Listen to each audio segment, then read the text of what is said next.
Saya akan cerita tentang argumentasi ilmiah bahwa ahli sunnah wal jamaah itu luar biasa.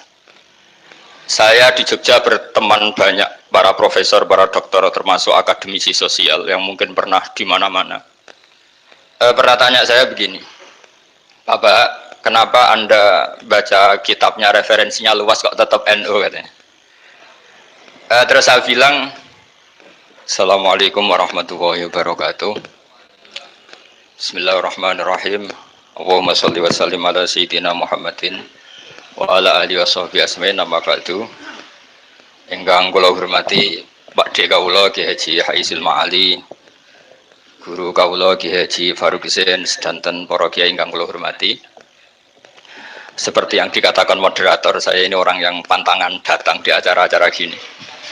Tapi saya tetap santri, ketika diajak Gus Zofur ya datang. Begini ya, ini langsung saja. Kalau MWC Sedan menginginkan kemandirian, kata Gus Kamil tadi itu tidak mungkin, karena kita pasti secara politik harus koalisi dengan Pak Jokowi katanya. Secara ekonomi tadi sudah jelas ya, NU itu biasa proposal. Tadi beliau juga bilang sudahlah kalau mau proposal bilang saja. Artinya kita sebenarnya tidak pernah mandiri dalam hal politik maupun dalam hal ekonomi. Tapi orang menghayal itu boleh lah. Ingin mandiri, ingin keren itu boleh. Tapi saya sesuai disiplin saya begini. Saya akan cerita tentang argumentasi ilmiah bahwa ahli sunnah wal jamaah itu luar biasa. Saya di Jogja berteman banyak para profesor, para doktor, termasuk akademisi sosial yang mungkin pernah di mana-mana. Pernah tanya saya begini, Bapak, kenapa Anda baca kitabnya referensinya luas kok tetap NU katanya. Terus saya bilang, problemnya apa sebagai NU?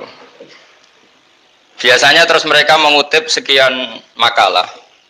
Kebetulan makalah itu provokatif, dan siapapun yang baca makalah itu pasti menjadi NU. Tak jamin ya.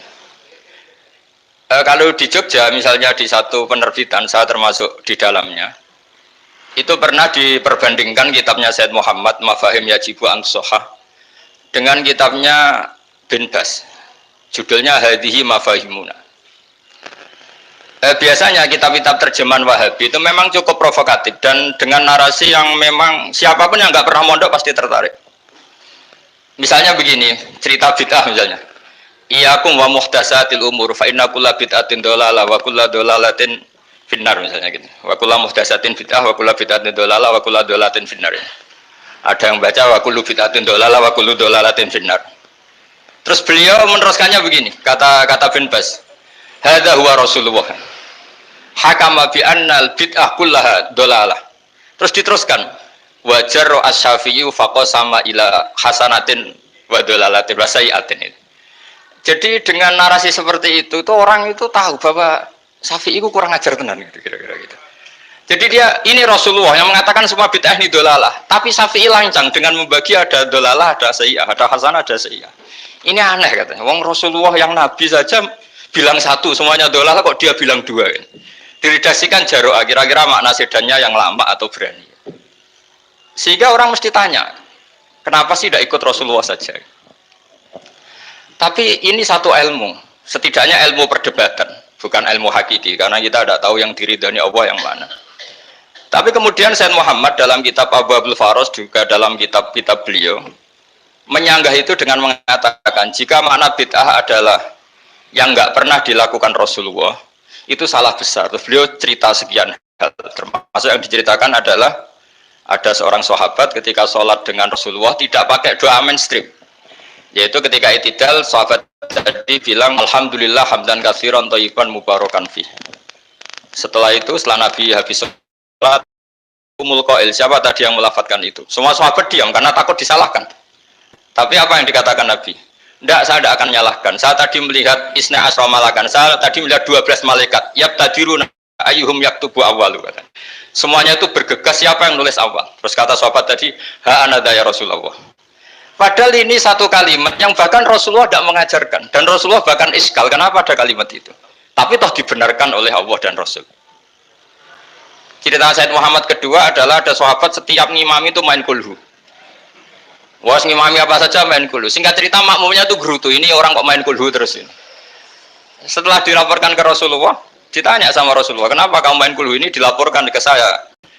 Kata si musolli tadi, imam tadi, li annaha sifatur rahman. Dalam surat itu semua sifatnya Allah. Maka fa'ana uhibbuha. Saya senang itu. Apa kata Rasulullah? Saya disuruh bilang Allah ke kamu bahwa Allah mencintai kamu karena kamu mencintai kulhu. Terus keterusan sampai sekarang itu orang-orang NU baca kulhu terus itu.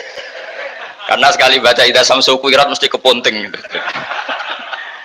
Tapi artinya itu dibenarkan Rasulullah min ghairi sabqi ta'limin minhu, tanpa ada pelajaran dari beliau. Runtuhlah teori bid'ah bahwa bid'ah adalah semua yang nggak pernah dilakukan Nabi, diajarkan Nabi. Nyatanya beberapa kali Nabi membenarkan sesuatu yang belum pernah diajarkan oleh beliau.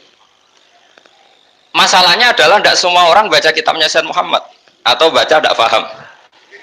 Nah, sementara kitab Hadhihi Mafahimuna itu diterbitkan secara masif oleh pemerintahan Arab Saudi dan ada terjemahnya lagi, sehingga yang nggak bisa Arabnya bisa terjemahnya. Dengan narasi tadi bahwa Imam Syafi'i dibenturkan Rasulullah itu kan mesti kalah. Redaksinya itu Jaro'a itu wani pakai hamzah. Kedua, saya ingin cerita dan saya tidak bosan-bosan cerita ini sampai mati, saya tidak akan bosan-bosan. Ada kemandirian al-hujjatul balighah dalam diri kita sebagai ahli sunnah. Begini misalnya, kalimat la ilaha illallah adalah kalimat yang orang kafir 80 tahun saja kalau melafadzkan itu menjadi soro mukminan. Nah ini kita tahlil yang sudah muslim hanya karena kalimat thayyibah justru menjadi kafir. Ini kan madzhab aneh. Yang kafir puluhan tahun iyan tahu yufar lahum ma qad salaf bihadil kalimah. Ini kita karena tahlilan sampai nyekel patok menjadi kafir juga karena la ilaha illallah. Ini aneh. Jadi kalimatun sing yakunu bihal kafiru musliman menjadi kalimatun yakunul mukminu biha kafirun. Ini kan kaidah yang aneh. Nah, saya ingin kalau ahli sunnah yang seperti ini sudah mandiri, sudah sehat, ya baguslah seperti itu. Terus yang terakhir, kenapa ditambahi an-nahdiyah? Ya seperti yang dikatakan moderator tadi. Di terminologi internasional itu kalau ahli sunnah pokoknya yang tidak sabus sahabat ahli sunnah, sehingga Wahabi, Muhammadiyah, Ikhwan semuanya ahli sunnah wal jamaah. Karena kalau di media internasional asal tidak Syiah itu ahli sunnah, hanya itu saja perbandingannya. Kalau ikramus sahabat ya ahli sunnah, kalau sabus sahabat ya Syiah. Problemnya adalah kita tidak ikut kelompok besar ahli sunnah yang mainstream di internasional karena mereka anti wasilah, anti tahlil. Sehingga terus Indonesia bilang ditambahi ahli sunnah wal jamaah an-nahdiyah, yang kira-kira mungkin Gus Zofur dan kawan-kawan nambahin Nusantara gitu. Nah, nanti ini bagiannya Gus Zofur, saya kira demikian. Assalamualaikum warahmatullahi wabarakatuh.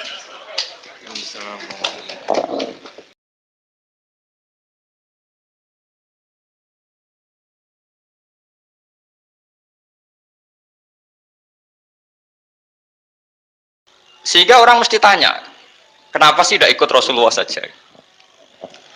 Tapi ini satu ilmu, setidaknya ilmu perdebatan, bukan ilmu hakiki, karena kita tidak tahu yang diridhani Allah yang mana. Tapi kemudian Sayyid Muhammad dalam kitab Abu Abdul Faros, juga dalam kitab-kitab beliau, menyanggah itu dengan mengatakan, jika makna bid'ah adalah yang nggak pernah dilakukan Rasulullah, itu salah besar. Terus beliau cerita sekian hal, termasuk yang diceritakan adalah, ada seorang sahabat ketika sholat dengan Rasulullah tidak pakai doa mainstream.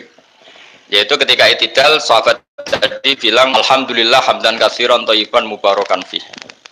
Setelah itu, setelah Nabi habis sholat, umul qail, siapa tadi yang melafadzkan itu? Semua sahabat diam karena takut disalahkan. Tapi apa yang dikatakan Nabi? Tidak, saya tidak akan menyalahkan. Saya tadi melihat isna asra malakan. Saya tadi melihat 12 malaikat. Yabtadiruna ayyuhum yaktubu awwalu. Semuanya itu bergegas siapa yang nulis awal. Terus kata sahabat tadi, ha anada ya Rasulullah. Padahal ini satu kali